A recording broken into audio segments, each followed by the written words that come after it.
NDTV has accessed chilling new details in the Delhi blast investigation, and what is now emerging is a portrait of an alarmingly sophisticated terror module operating quietly, operating methodically, and dangerously under the radar.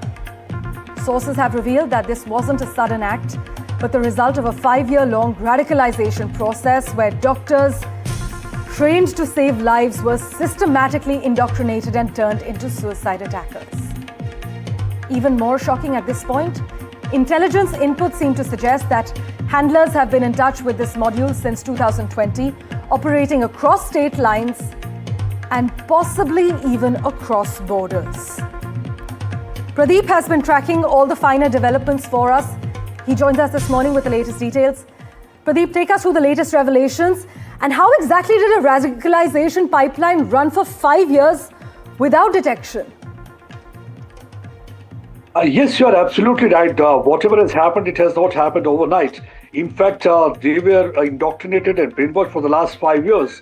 And that's one of the reasons that they were able to transform them into hardcore terrorists and suicide bombers, what happened in case of Dr. Umar Nabi. You rightly said, the process started in 2020 for the first time when Irfan Wage, he got in touch with Dr. Muzammil.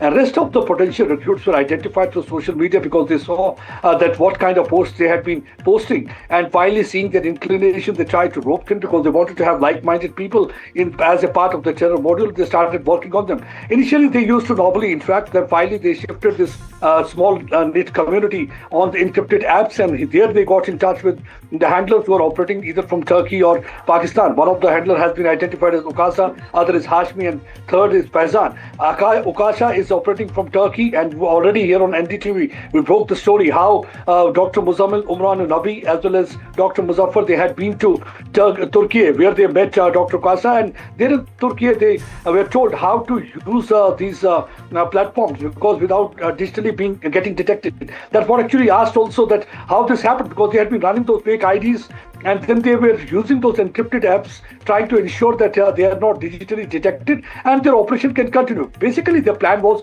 to constitute sleeper cell in different parts of India. It was not that only a handful of people were planning to carry out multiple explosions, because they were not in a hurry. They wanted to constitute sleeper cells in different parts of India, and they wanted to carry out multiple explosions in different areas so that they can totally destabilize. Now, the question arises how they had been indoctrinated and brainwashed to an extent that they were converted into suicide bomber. Because every day almost they were provided with the manipulative, fabricated videos through artificial intelligence, where they were showing that the genocide of Muslims was going on. So Islamophobia had been there, the persecution had been going. So like a true soldier, you have to fight for Islam and you have to be there.